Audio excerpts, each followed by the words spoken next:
હાથની ભલે હોય અસ્તવ્યસ્ત, પણ એ સર્જરી કરીને સુધારી શકાય છે.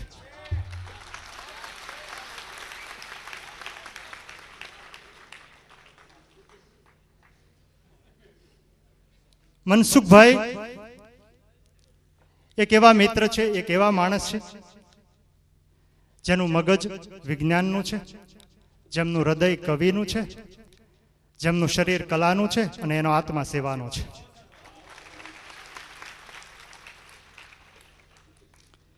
એ બેઠા હોય છે ત્યારે વિદ્યાર્થી જેવા લાગે, ઊભા થાય તો આચાર્ય લાગે, બોલે તો વૈજ્ઞાનિક લાગે, લખે તો કવિ લાગે,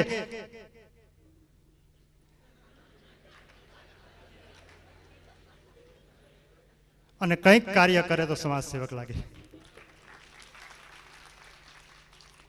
મારે આપનો વધારે સમય નથી લેવો, કદાચ 1-2 મિનિટ મેં વધારે લઈ લીધી છે, બદલ પણ ક્ષમા ચાહું છું. આજે ગુજરાતના સમૃદ્ધ કવિઓ આપણી વચ્ચે છે, સમૃદ્ધ શબ્દોના કવિઓ આપણી વચ્ચે છે, આપણે એને ખૂબ માણવા છે. અને મને લાગે છે કે આજનું વાતાવરણ શોભિતભાઈ અને એમના સાથીઓને ખૂબ અનુકૂળ પડે એવું છે. આપણે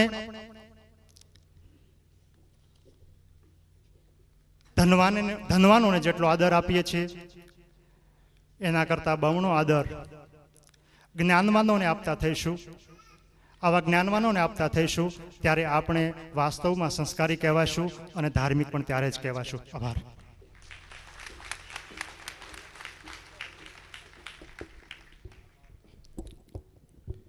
ખૂબ સરસ, આભાર વલ્લભભાઈ. હવે જે વાત આજના કેન્દ્ર સ્થાને છે, લોકાર્પણ. આદરણીય કવિશ્રી ચીનુ મોદીને વિનંતી કરીશ, કવિશ્રીના કાવ્ય સંગ્રહ રજકણથી રક્તકણમાનું આપના હસ્તે લોકાર્પણ કરો અને આપણે સૌ જોરદાર તાલીઓથી આ પ્રસંગને, આ ઘડીને વધાવી લઈએ.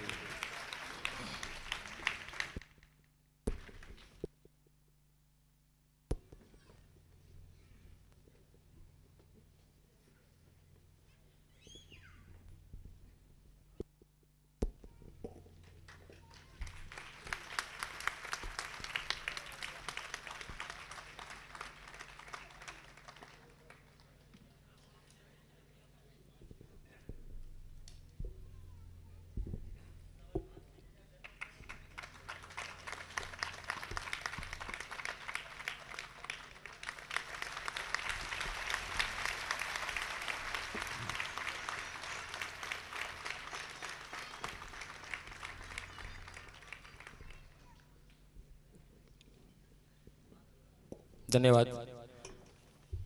ફરી વખત એ વાતને ટૂંકમાં દોહરાવું કે આજે આ કાવ્ય સંગ્રહ કિંમત આમ 70 રૂપિયા છે, પણ આજે 50 રૂપિયામાં મળશે. કવિશ્રી ચીનુ મોદીને વિનંતી કે કવિ વિશે અને સંગ્રહ વિશે શુભેચ્છા આપો.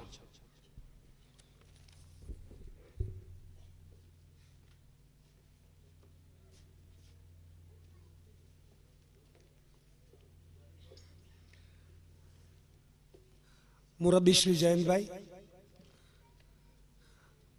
હંમેશા જેની સાથે ભાવભર્યો નાતો રહ્યો છે, અને એક સાથે મારે જે 2 નામ લેવા પડે તે ભગવતી કુમાર શર્મા અને મનહર ચોકસી.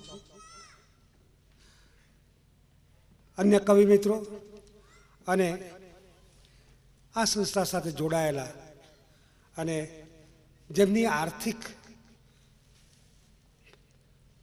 હેલ્પથી આ સંસ્થા રળિયાત બનતી ગઈ છે એવા વડીલો અને મિત્રો.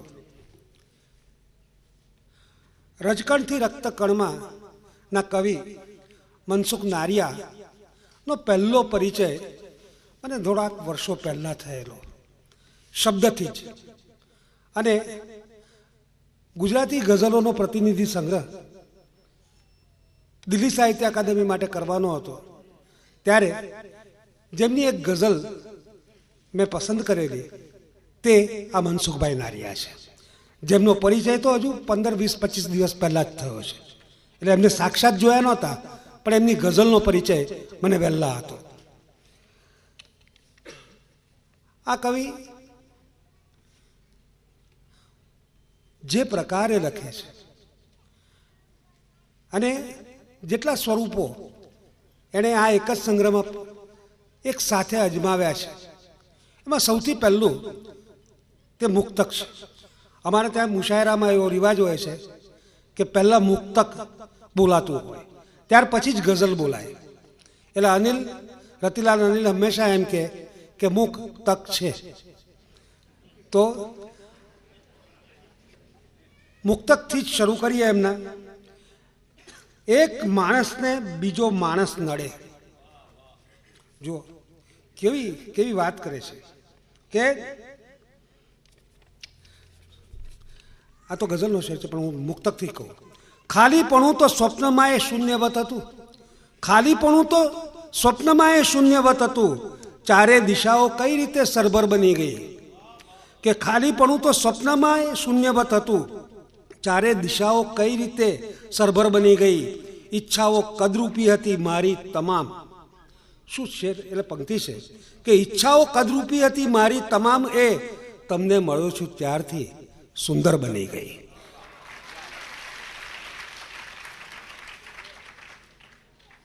મુક્તકની મજા જે છે એ છે કે એ બોલાય અને તરત તાળી પડે, વારંવાર તાળી પડે. હવે વારંવાર તાળી પડે એવું મુક્તક એમનું કહ્યું તો કહે છે કે મુઠ્ઠીમાં બંધ શું હશે ધારી શકાય છે, મુઠ્ઠીમાં બંધ શું હશે ધારી શકાય છે, તાળી ધરી એની શરત મારી શકાય છે, તાળી ધરી એની શરત મારી શકાય છે. રેખાઓ ભલે હાથની હો અસ્તવ્યસ્ત પણ, રેખાઓ ભલે હાથની હો અસ્તવ્યસ્ત પણ, એ સર્જરી કરીને સુધારી શકાય છે. તો ભલે આગળ એક મિત્ર બોલી ગયા એમનું આ મુક્તક, પણ મેં ફરી એટલા માટે કહ્યું કે આ સારું મુક્તક છે, એટલે એકના એક મુશાયરામાં બીજી વાર બોલો તો પણ તાળી પડે, અને શોભિત તું ત્રીજી વાર બોલીશ તો પણ તાળી જ પડશે.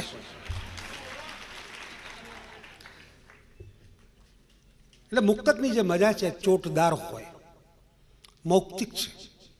અને આવા થોડાક મુક્તકો નારિયાએ લખ્યા છે. હું ઈચ્છું કે એક મુક્તકોનો જુદો સંગ્રહ કરે એટલા મુક્તકો લખે. કારણ કે ફારસી કાવ્ય પ્રકારોમાં રૂબાઈ પણ છે, એટલે રૂબાઈનો પણ ઉપયોગ કરે અને રૂબાઈઓ લખે તો પણ મજા પડે. રશીદ મીરે તો હમણાં રૂબાઈઓનો આખો એક અંક પ્રસિદ્ધ કર્યો હતો. ત્યાર પછી જે આવે છે તે ગીત છે. આપણી ભાષામાં છેલ્લે જે થોડાક સરસ ગીતકારો આવ્યા, એમાંના એક તો અહીંયા ઉપસ્થિત છે જ વિનોદ જોશી, પણ રમેશ પારેખ, ગોરમાને પાંચે આંગળીએ પૂજા કે નાગલા ઓછા પડ્યા રે લોલ, અનિલ જોશી છે. આ કવિ, આ બે કવિઓ પછી વિનોદ જોશી અને ગીતના સંદર્ભમાં આ કવિ પણ કામ કરે છે. અને એક સરસ પંક્તિ શોભિત કે જળને કાયમ એમ થતું હું પવન હોત તો ક્યાં બાત, કે જળને કાયમ એમ થતું હું પવન હોત તો સારું. અને બીજી એક સુરતી ભાષામાં પણ એટલે બોલીમાં પણ એમણે ગીત લખ્યું છે, પટલાણીનું ગીત છે. આ પટલાણીના ગીતો કંઈ પારાવાર ચાલેલા છે. એમાં એક ઉમેરો આપણા મનસુખ નારિયા પણ કરે છે. આ બધી વાતો કર્યા પછી જેના કારણે હું અહીંયા આવ્યો છું એ તો એમની ગઝલો છે. ગુજરાતી ગઝલ ક્રમે જે પ્રકારે બાલાશંકર કંથારિયાથી શરૂ થઈ, શાયદાથી જરાક અલગ ગુજરાતીતા પામી, શાયદા પછી શૂન્ય મરીઝ, ઘાયલ, બેફામ, ગનીભાઈ, આ બધા જ આવ્યા.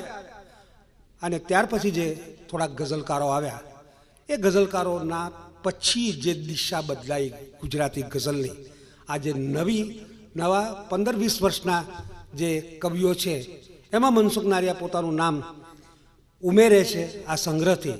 અને કેવા શેરોથી કે એક માણસને બીજો માણસ નડે, એક માણસને બીજો માણસ નડે, એક પગ ખેંચે અને બીજો પડે. આપણે હંમેશા જોયા કરીએ છીએ આ જગતમાં કે એક પગ ખેંચે છે અને બીજો પડે છે. શક્ય છે કે ક્યાંય ખોયેલી જણસ, શક્ય છે, શું શેર છે કે શક્ય છે કે ક્યાંય ખોયેલી જણસ આંખને ખોલો ને અંદરથી જડે, આંખને ખોલો ને અંદરથી જડે. બહુ અચ્છા શેર. આ શેર તો અત્યારે હમણાં ગુજરાતમાં વારંવાર કહેવો જ પડે એવો શેર છે, મતલબ સરસ રહ્યો છે. સામ સામે પથ્થરો ફેંકાય છે, આખા ગુજરાતમાં ફેંકાય છે, ખરું ને? કે સામ સામે પથ્થરો ફેંકાય છે, એ જ પથ્થરની પૂજાઓ થાય છે. જે નાટક છે ને તે અહીંયા છે કે પથ્થરની વાત કરી કે સામ સામે પથ્થરો ફેંકાય છે, એ જ પથ્થરની પૂજાઓ થાય છે. ધીમે ધીમે આપણું હોવાપણું આપણી અંદરથી ખાલી થાય છે. શું સરસ શેર કરો છે કે ધીમે ધીમે આપણું હોવાપણું આપણી અંદરથી ખાલી થાય છે. એક મતલાનો શેર સંભળાવું.